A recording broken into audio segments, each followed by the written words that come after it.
Hola, nosotros somos Bernardo Orbe y Malena Ramírez. Y hoy vamos a hablar del impacto del COVID-19 en la Unión Europea. ¿Es un fortalecimiento o un debilitamiento para esta comunidad?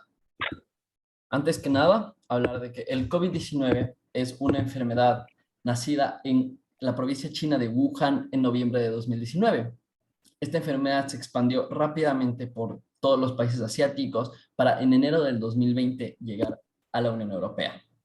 La Unión Europea tuvo los primeros casos en España, Francia e Italia, donde fueron los primeros países en los que se detectó este virus en la Comunidad Europea. Sin embargo, el más fuerte de estos y el epicentro europeo fue Italia.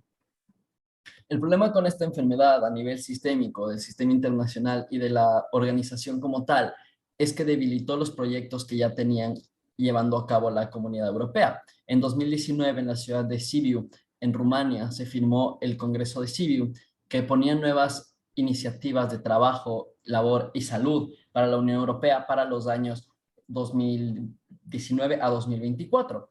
Estos años eran importantes ya que se planeaba erradicar o bajar el punto de desempleo en la Unión Europea. Sin embargo, al llegar la pandemia, como se puede observar en el gráfico, en 2020 el desempleo había bajado. Sin embargo, para mediados de 2020 volvió a subir a un punto que no veía desde 2018, por lo que llevó a la preocupación general sobre los estados de la pandemia, a lo que la Unión Europea recurrió a crear el problema SURE, un problema de respuesta de emergencia para el desempleo. Esto es por sus siglas en inglés. Este programa ayuda con préstamos y bonos para negocios pequeños y medios.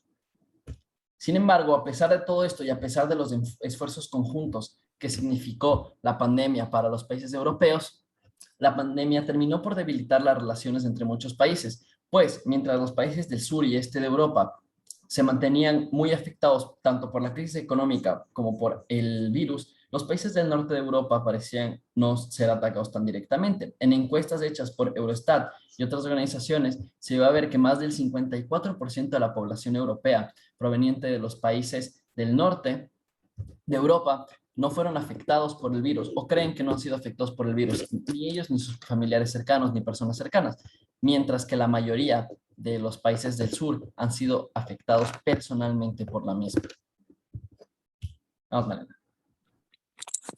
Bueno, para entender mejor todo lo que ha impactado y todo lo que ha sufrido la Unión Europea con el COVID, es necesario entenderlo desde un nivel más estatal.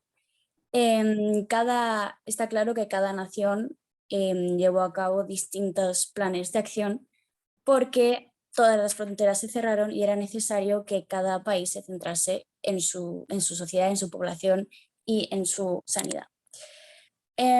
Como hay muchos estados en la Unión Europea y este trabajo sería bastante extenso, hemos elegido dos ejemplos, que sería el de Alemania y el de España.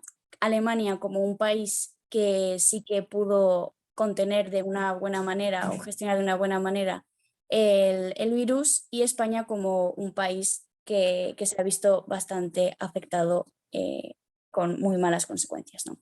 En el caso de Alemania, tenemos a la canciller Angela Merkel, que ha demostrado un gran liderazgo en el país. Al final, en Alemania, en este país, la buena gestión no se debe solo al buen liderazgo, sino se debe a que Alemania, desde la Segunda Guerra Mundial, tiene una muy buena posición geopolítica.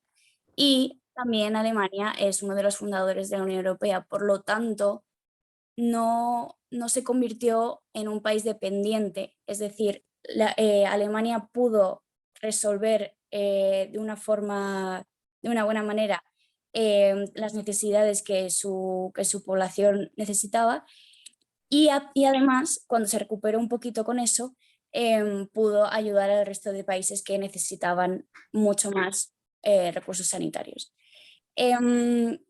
Sin embargo, siguiente, por favor. Sin embargo, países como España o Italia o Portugal, todos los países del sur, tuvieron totalmente otras consecuencias. Y volvemos a lo mismo, ya no es solo sobre el liderazgo o la gobernanza del presidente, sino tiene más que ver con cómo estaba ya la estructura de esos estados, ¿no?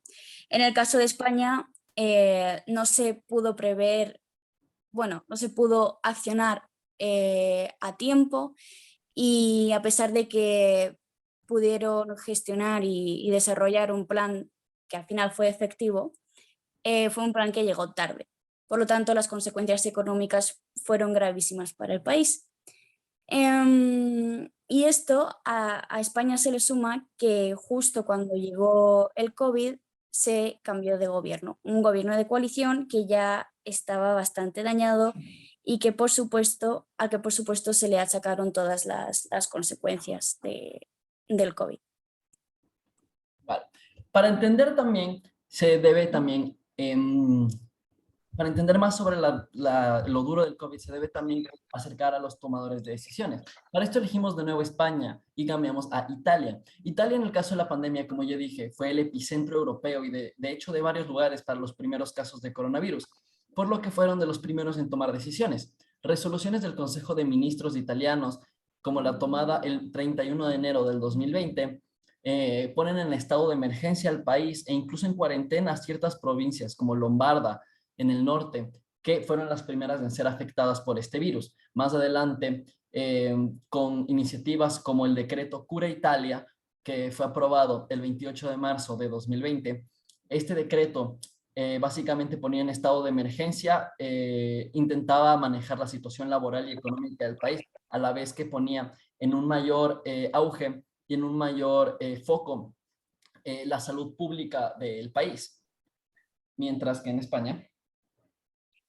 En España, centrándonos, por ejemplo, en la figura del presidente Pedro Sánchez, sería un error, como muchas opiniones dicen, caer en...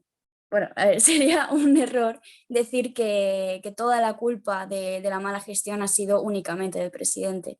Por supuesto, algo tiene que ver, pero todo se reduce a que mucho antes de que venga el COVID, la política española ya estaba muy deteriorada y la ciudadanía también había un gran malestar general. Por lo tanto, al final las medidas de las restricciones no podían ser menos severas porque en la ciudadanía no existía una responsabilidad social y, por supuesto, en este caso no hubo responsabilidad social, como en el caso de Alemania, que por eso las restricciones de movilidad tampoco fueron tan grandes, ¿no? Centrándonos, por ejemplo, en Pedro Sánchez, en cuanto a su biografía, pues es la típica de una persona que tiene claros sus objetivos en la vida, tiene claro lo que se quiere dedicar. Al final estudió una carrera enfocada a la política y nada más terminar ya empezó a tener cargos importantes en el Partido Socialista Obrero Español, el PSOE, que es al que pertenece. Sin embargo, la reciente presidencia de Pedro Sánchez fue algo controversial porque llegó al poder mediante una moción de censura y por formar un gobierno de coalición con el vicepresidente Pablo Iglesias, que pertenece a un partido mucho más de izquierdas que se llama Unidas Podemos. Entonces, todo esto al final polariza aún más la política española y, por supuesto, las consecuencias son aún peores. Pero volvemos a lo mismo, no se puede reducir el error a una persona, ya que tienen que ver los factores históricos y políticos y económicos de antes. Muchas gracias. Bueno, pues como hemos visto a lo largo de la presentación, el COVID-19 ha sido una pandemia y un hito bastante importante que ha desequilibrado la política a nivel de Unión Europea, sin saber cuáles serán las consecuencias a largo plazo. Se nota que hay un largo trabajo por delante para mejorar tanto económica como políticamente a futuro y las relaciones entre los países. Muchas gracias.